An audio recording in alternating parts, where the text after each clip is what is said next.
सर्वमंगल मांगल्ये शिवे सर्वार्थ साधिके शरण्ये त्र्यंबके गौरी नारायणी नमोस्तुते। सर्वमंगल मांगल्ये शिवे सर्वार्थ साधिके शरण्ये त्र्यंबके गौरी नारायणी नमोस्तुते। तो स्टैन स्टूडियो पार्टर से मैं रूबरू कराने जा रहा हूँ आपको उन भक्तों से, भोले के वो परम भक्त जिन्होंने पाडर मचेल में, जो मचेलेश्वर स्वामी हैं, शिवजी पहाड़ जिसको हम कहते हैं पाडरी में, मचेल के से सीधा एक बहुरंगी शिवलिंग दिखाई देता है,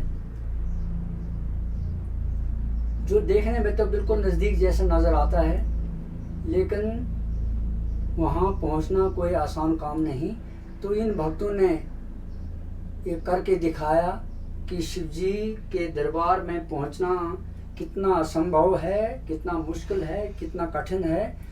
तो मैं अभी आपको मिलाने जा रहा हूँ हमारे पाडर के एक छोटा सा गांव है जिसको हमीर द्राव कहते हैं। हमीर द्राव, उसका पाडरी नाम जो है हमीर द्राव कहते हैं। हमीर द्राव जो है वो मस्सू से थोड़ा सा 1-2 किलोमीटर पीछे पड़ता है, और वहाँ से आगे फिर हमें ऊपर पलाली की ओर जाना पड़ता है, मस्सू की ओर जाना पड़ता है। लेकिन बीच में लिगरी पंचायत में पड़ने वाला गांव जो है हमीर द्राव है। वहाँ के निवासी हैं श्री हरिदाल जी, पाशरी कहेंगे हम इनको, पाडरी में पाशर कहते हैं, पालसर हैं। तो और इनको बताएं तो ह्युल भी कहा जाता है इनको, हम जैसे मैं नवरत्न शिटियान हूँ तो इनको ह्युल कहते हैं। तो ये श्री हरिदयाल जी और उनकी धर्मपत्नी श्रीमती कमला देवी जी हैं। तो ये उनकी सुपुत्री है, इनका नाम मुझे पता नहीं, नाम क्या है? पूजा देवी। हाँ, तो पूजा देवी। आज एक भोलेनाथ की असीम कृपा रही कि आज इनका जो पहला इंटरव्यू है वो नवरत्न के यूट्यूब चैनल पर होने जा रहा है। तो मैं भगवान भोले की कृपा ही समझूंगा इसको, बाकी और तो कुछ नहीं है। जनाब हरिदयाल जी, आपका स्वागत है फिलहाल स्टैन स्टूडियो में। राम राम, जय भोलेनाथ। जय भोलेनाथ। तो आप आज यहाँ पर आए, मैं सौभाग्य मानता हूँ कि चलो ये एक अच्छी बात है। कमला जी नमस्ते। नमस्कार। जय राम जी की जय भोलेनाथ। जय भोलेनाथ जी।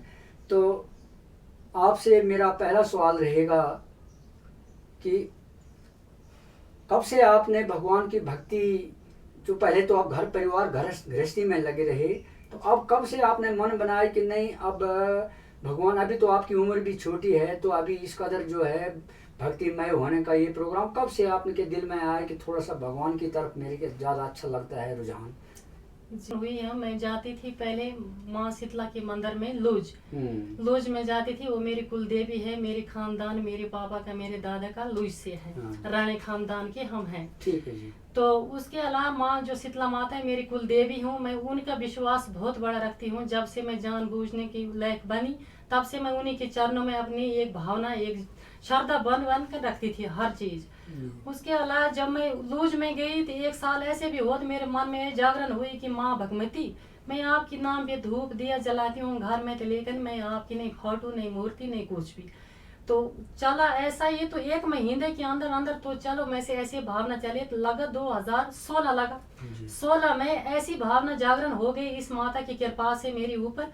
तो मैं ऐसे सपने में भी गई अचानक। तो एक दिन मुझे आधी रात से समझ 12 बजे के बाद मुझे ऐसी भावना जागरण हुई मेरे मन में कि मैं करूँ तो करूँ, क्या करूँ, जाऊँ तो जाऊँ, कहाँ जाऊँ। मुझे कुछ भी नहीं नजर आने लगे, नहीं परिवार, नहीं धन, नहीं दौलत, नहीं माँ बाप, कुछ भी नहीं। मन में बैठ के आकर बैठ गई एक मूर्ति लक्ष्मी नारायण की। लक्ष्मी नारायण की मूर्ति बैठी तो मैंने उस मूर्ति से इतना लगावा हो गया, मैं सोचने लगी कब लाऊं, कब क्या करूं, कब मैं उनकी पाठ पूजा करूं। ऐसी भावना मेरे अंदर जागरण हो गई पाठ पूजा की। तो उसके अलावा मैं अपने श्रद्धा पे अटल हो गई कि मैं लेनी है तो लेनी है मूर्ति। गई मैं 2016 में जम्मू से मैंने लाई मूर्ति। उस मूर्ति की भावना से मैं हर वक्त में सुबह शाम प्रभु की जाप करती थी, लक्ष्मी नारायण की इसकी पाठ पूजा करती थी। उसके बाद में बीच में भोलेनाथ का भी लेन लगी है। अचानक मुझे भोलेनाथ की ये नहीं थी कि मैं पूजा तो मैं लक्ष्मी नारायण की करती थी, लेकिन हर वक्त मुझे भोलेनाथ का सपने जैसे कदम बे कदम आते रहते रहेंगे।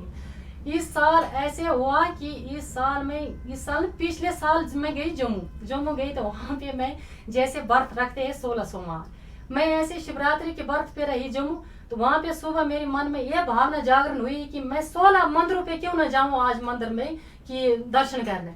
तो 16 मंदिरों पे मैं गई हूँ, वहाँ पे दर्शन भी किए हैं। उसके अलावा मुझे अपने भावना में सब कुछ श्रद्धा मुझे मासूम हुई कि मेरे अंदर कैसे जागरण हुआ, कैसे क्या हुआ, बहुत बड़ा अच्छा हुआ। इसके अलावा इस साल जब लगे सावन के महीने, तो मैं अपने बच्चों लेके आती थी पुल पे, कुंडसा पुल पे आती थी मंदिर पे। मैं सोचती थी हर जगह इंसान जाते हैं, दूध चढ़ाते, फूल चढ़ाते, पानी चढ़ाते, मैं अपने बच्चों लेके क्यों नहीं इस पुल के सामने जो मंदिर है वहीं पे चढ़ाऊं, अपनी श्रद्धा वहीं पे रखी है। तो अचानक ही एक ही हफ्ते अंदर 2 सोमवार जब चले गई, तीसरा सोमवार आया, तो चौथा सोमवार में पहुंच गई ऊपर शिवलिंग जहाँ है पहाड़ी में।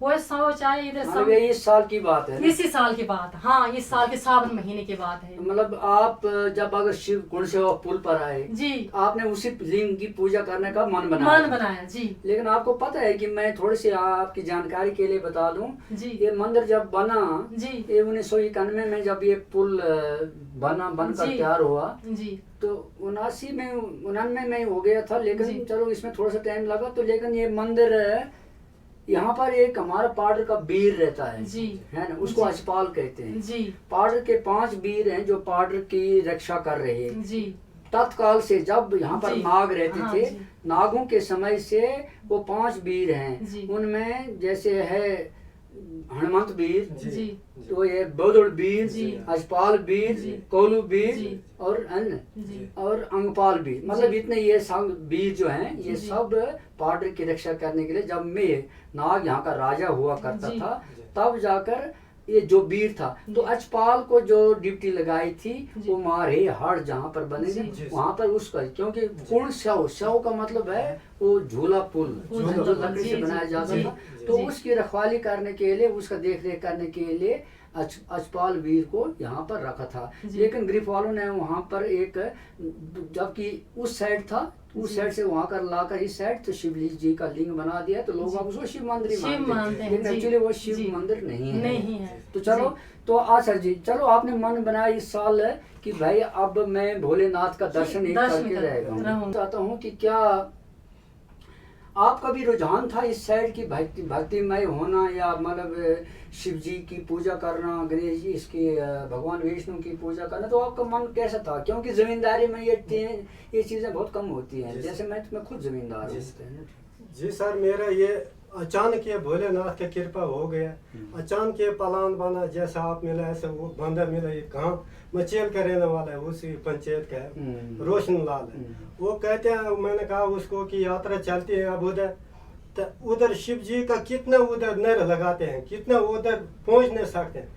वो कहते हैं अगर आप चाहते हैं तो हम उधर, मतलब आपने उससे पूछा कि भाई देखो यार शिव जी तो उधर है जी सर, लेकिन ना इधर लगाते हैं। इधर लगाते हैं, अपना वो रूप दिखाते हैं, दर्शन दिखाते हैं। मैंने कहा कितना उनका लीला अपरंपार है, देख कितना चमत्कार है। कहते हैं अगर आप चाहते हैं उधर तो मैं चलो आपको उधर ले सकते हैं। मैंने कहा ठीक है। अच्छा, रोशन लाल ने बताया कि भाई मैं आपको वहाँ पहुँचा सकता हूँ। जी सर, जी सर। अच्छा। बस वो कहते हैं हमें रास्ते दिखा देंगे, कोई बात नहीं। हमें उसको बताए, ठीक है, बनाया हमें प्लान अपने श्रद्धा भाव से चल गए उधर।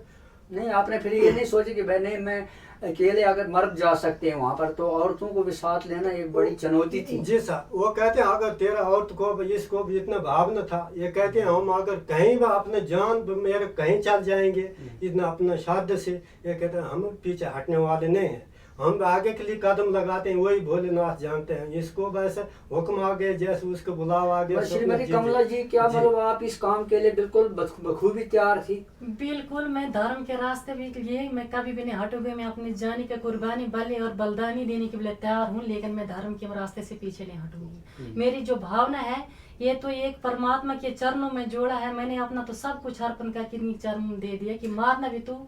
मतलब इतने बड़े घरेलू झंझट होने के बावजूद भी जी। बहुत सी त्रासदी हुई, आपदा आई, जी। लेकिन कुल मिलाकर आपका विश्वास ईश्वर पर बना रहा। मैं कभी भी नहीं तोड़ती हूँ, लेकिन मैं घर के जेंटे में ढील रख सकती हूँ, लेकिन परमात्मा के चरणों में कभी भी ढील नहीं रख सकती हूँ।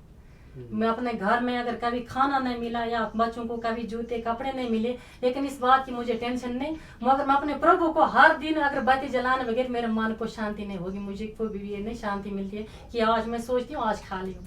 हाँ, जब भी ये सम्मानित तो स्वभाव है हमारे सनातन धर्म का। सनातन धर्म क्या मतलब, ये इंसान की प्रवृत्ति होती है, सोच ही वैसा होता है। जब भी अगर मन खराब हो, जब भी अगर कोई घरेलू कुछ ऐसे उलझने पड़ी हुई हैं, तो मेडिटेशन करनी मतलब थोड़ा सा भगवान के साथ सामने बैठकर मनन करना चाहिए, उससे मन जो है शांत हो जाता है। तो ऐसी है, तो मुझ में भी ऐसी मतलब किसी और में भी ऐसी तासीर हो सकता है, तो प्रवृत्ति जो है हो सकती है। तो आपके मन में जितनी भी त्रासदी आई आपके जीवन में, तो आपने सबको दरकिनार करके आपने भगवान की तरफ पूरा लगा दिया। अच्छा, जब रोशन लाल जी ने आपको बताया कि भाई ऐसा ऐसा वहाँ पर अगर आप चाहते हैं तो मैं वहाँ पर पहुँचा सकता हूँ, तो फिर आपका क्या रुझान रहा उसमें ये रुझान रहा, मैंने कहा सर अगर वहाँ के लिए रास्ता है तो हम चलने के लिए तैयार। बोलता एक बात रखना याद, जिंदगी में श्रद्धा में चलना।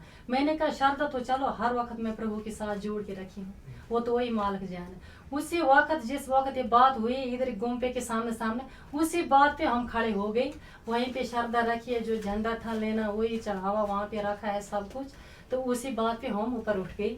तो वहाँ के लिए तैयारी हमें कर लिया है, हो गए तैयार, मतलब पूरा मन में पूरा। आपने ये नहीं सोचे कि भाई कमाल का रास्ता कैसा होगा, डर लगेगा, कोई लगेगा, आपने वो कुछ समझा ही नहीं। ये तो डर मैं रखती ही नहीं कि मैं सोचती हूँ अगर निकलना है, मारेगा भी तो प्रभु तू, तारेगा तो भी तू। अब मैं हरिदयाल जी से पूछना चाहता हूँ कि आपने इस जो ये दर्शन की जो एक मंशा थी वो तो आपने अपनी पूरी कर ली। जी सर, जी। तो आप लोगों को क्या बताना चाहेंगे कि क्या आपने वहाँ दूसरे भक्तों को भी वहाँ जाना चाहिए या नहीं जाना चाहिए? उसको हमें बताया जिसको अपना भावना है, उससे मन है, प्रेम है, अपना जिंदगी अगर कोई त्याग कर आदमी चल जाते हैं, हम जिम्मेदारी तो ले नहीं सकते हैं।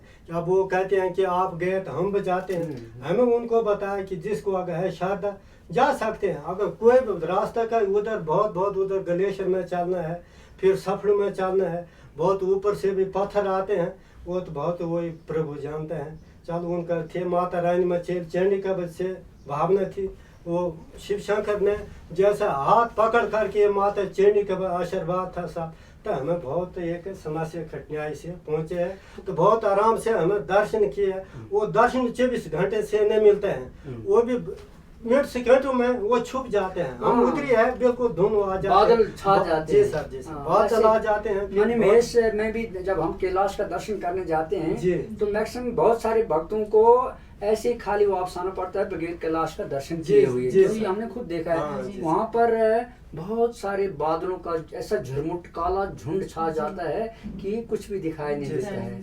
तो श्रीमती कमला जी, आप भक्तों को क्या संदेश देना चाहती है? क्या आज के कलयुग के भक्त हैं, आज ये जिसकी धुन समा जाती है कि मैंने फलाना काम करना है तो मुझे जाना है, तो अपनी जान जोखिम में डालकर भी वो वहाँ पर पहुँच जाते हैं, पहुँचने की कोशिश करेंगे। तो आप क्या कहना चाहेंगे, भक्तों को वहाँ जाना चाहिए कि नहीं जाना चाहिए? मेरा तो इन भक्तों के लिए, पूरे एक समाज के लिए यही मैसेज है कि अपना सोच समझ पहले करना चाहिए, क्योंकि ऊपर वाले की शक्ति और भावना हर किसी इंसान के ऊपर नहीं होती है, ठीक है।